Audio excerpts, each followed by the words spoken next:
부살렐이 조각목으로 궤를 만들었으니 길이가 2규빗 반, 너비가 1규빗 반, 높이가 1규빗 반이며 순금으로 안팎을 싸고 위쪽 가장자리로 돌아가며 금태를 만들었으며 금고리 넷을 부어 만들어 네 발에 달았으니 곧 이쪽에 두 고리요 저쪽에 두 고리이며 조각목으로 채를 만들어 금으로 싸고 그 채를 궤 양쪽 고리에 꿰어 궤를 매게 하였으며 순금으로 속죄소를 만들었으니 길이가 2규빗 반, 너비가 1규빗 반이며 금으로 그룹들을 속죄소 양쪽에 쳐서 만들었으되 한 그룹은 이쪽 끝에 한 그룹은 저쪽 끝에 곧 속죄소와 한 덩이로 그 양쪽에 만들었으니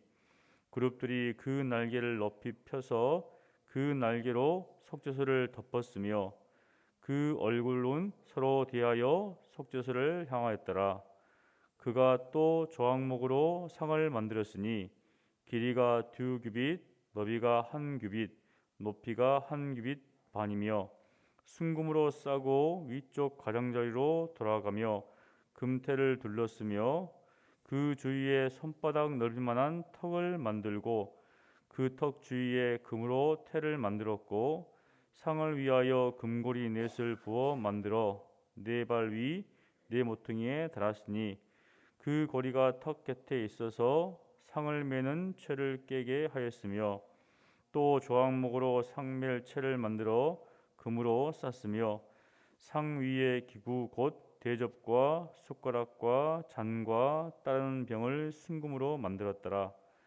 그가 또 순금으로 등잔대를 만들되 그것을 쳐서 만들었으니 그 밑판과 줄기와 잔과 꽃받침과 꽃이 그것과 한 덩어리로 되었고 가지 6이 그 곁에서 나왔으니 곧 등잔대의 3가지는 저쪽으로 나왔고 등잔대의 3가지는 이쪽으로 나왔으며 이쪽 가지에 살구꽃 형상의 잔색과 꽃받침과 꽃이 있고 저쪽 가지에 살구꽃 형상의 잔색과 꽃받침과 꽃이 있어 등잔대에서 나온 가지 6이 그러하며 등잔대 줄기에는 살구꽃 형상의 잔넷과 꽃받침과 꽃이 있고 등잔대에서 나온 가지 6을 위하여는 꽃받침이 있게 하였으되 2가지 아래에 한 꽃받침이 있어 줄기와 연결하였고 또 2가지 아래에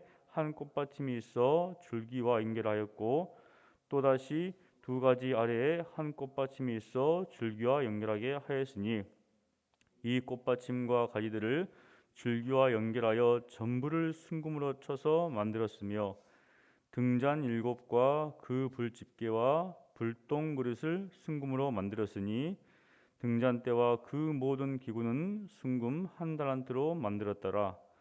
그가 또 조각목으로 분향할 제단을 만들었으니 길이는 1규빗이요 너비도 1규빗이라 네모가 반듯하고 높이는 2규빗이며 그 뿔들이 제단과 연결되었으며 제단 상면과 전후 좌우면과 그 뿔을 순금으로 싸고 주위에 금태를 둘렀고 그 태 아래 양쪽에 금고리들을 만들었으되 곧 그 양쪽에 만들어 제단을 매는 채를 꿰게 하였으며 조각목으로 그 채를 만들어 금으로 쌌으며 거룩한 관이와 향품으로 정결한 향을 만들었으되 향을 만드는 법대로 하였더라.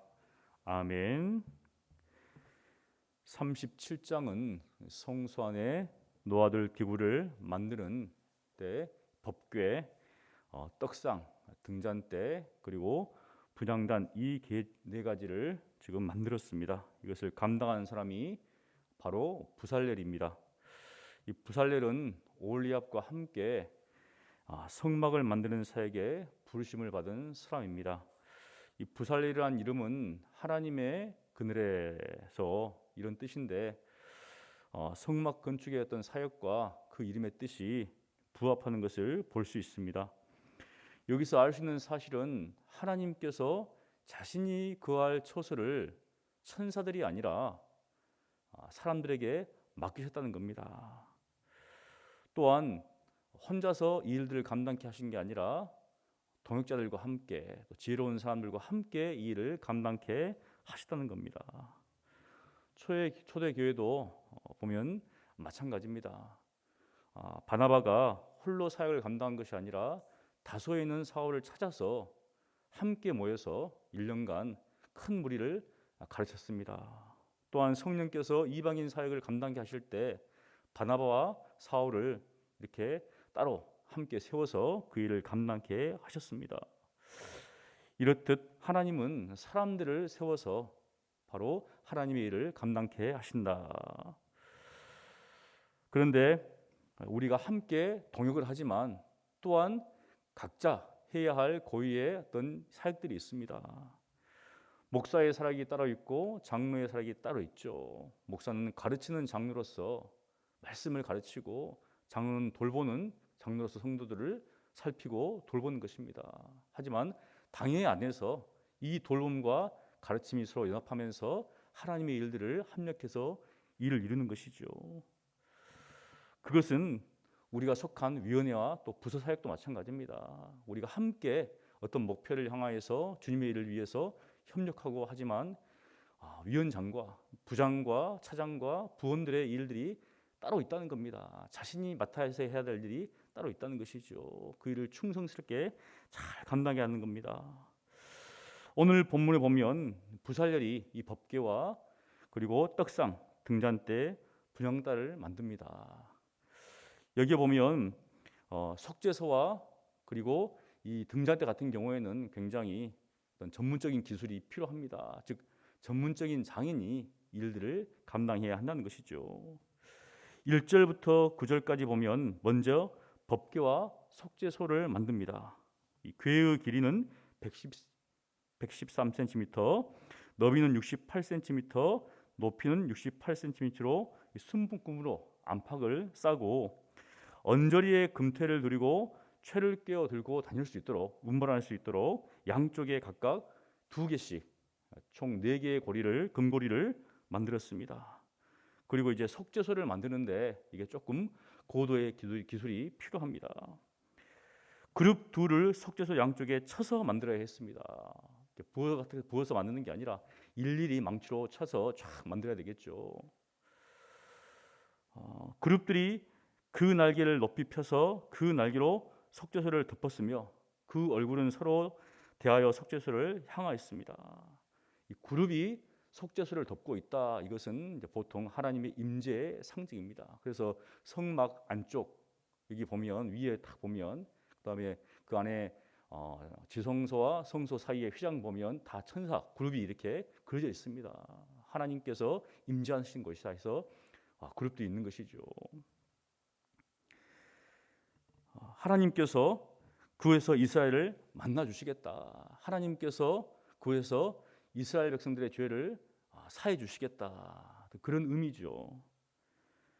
그래서 또한 하나님께서 이처럼 이스라엘에게 은혜를 베푸신다라는 의미에서 시은 자라고도 표현을 합니다. 시은 자. 이 성막의 노인 기구 중에서 어떻게 보면 가장 핵심이 되는 것이죠. 왜냐하면 지성소 안에 바로 이 법궤가 있고 그 위에 이제 이제 석재소 일종의 뚜껑과 같은데 바로 그게 있었기 때문에 지금으로 치면 우리가 십자가에 해당하다고 볼 수도 있습니다. 왜냐하면 예수님께서 우리의 모든 죄를 다 대속하시고 십자가에서 피를 흘리셨기 때문에 주님의 그 놀라우신 대속의 은혜, 십자가의 은혜, 죄사함의 은혜가 거기 있다는 것이죠.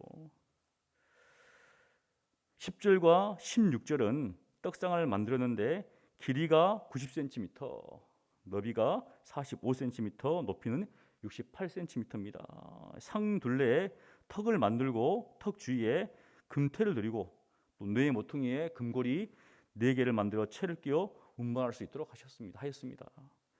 다 이제 주로 다 금으로 다 쌌죠.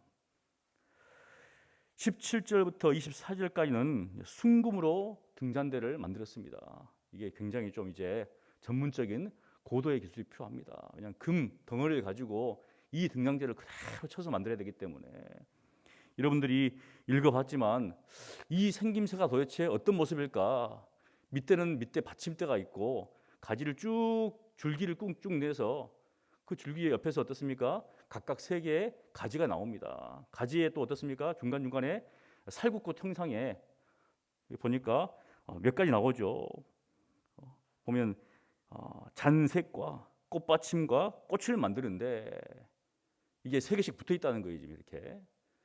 그리고 살구꽃은 이게 보통 이제 아몬드 꽃인데 비슷해서 이제 우리는 살구꽃이라고 합니다. 어떤 모습인가? 사실 이것을 직접 봐야지 이렇게 생겼구나라고 알 수 있는데 실제로 AD 70년에 디도에 의해서 예루살렘이 멸망합니다. 멸망했을 때 이것을 기념하기 위해서 디도 개선문이라고 있어요. 만들었는데 거기에 보면 이 등잔대를 그대로 벽화에 이렇게 남겨놨습니다. 그 개선문 안에다가 그걸 보시면 이렇게 생겼구나 우리가 알 수 있죠. 이 등잔대는 성소 안에 비추고 있습니다. 그래서 이것은 세상의 빛 대신 예수 그리스도를 예표한다. 우리가 그렇게 볼 수가 있습니다. 그리고 또한 신자들이 바로 이 세상 속에서 어떠한 삶을 살아야 될 것인지를 또한 보여줍니다. 왜냐하면 예수님께서 우리를 향하여서 너희는 세상의 빛이라 했기 때문에. 마지막으로 25절부터 29절까지는 분향단을 만듭니다. 이 조각목으로 길이와 너비가 각각 45cm이고 높이가 90cm인데 다 순금으로 쌌습니다.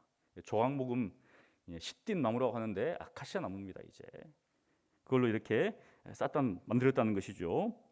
분향단은 지성소 휘장 앞에 위치합니다. 앞에. 그리고 향이 이제 올라가죠. 분향단은 우리 성도의 기도라고 이제 보통 의미하는데 그런 면에서 29절 말씀은 우리의 기도 생활을 돌아보게 합니다. 우리 29절을 함께 읽습니다. 거룩한 관유와 향품으로 정결한 향을 만들었을 때 향을 만드는 법대로 하였더라. 아무 향이나 거기에다가 들이지 않는다는 것이죠. 무엇인가 법대로 이 만드는 법대로 그 향을 만들어서 태워서 올려야 한다는 겁니다.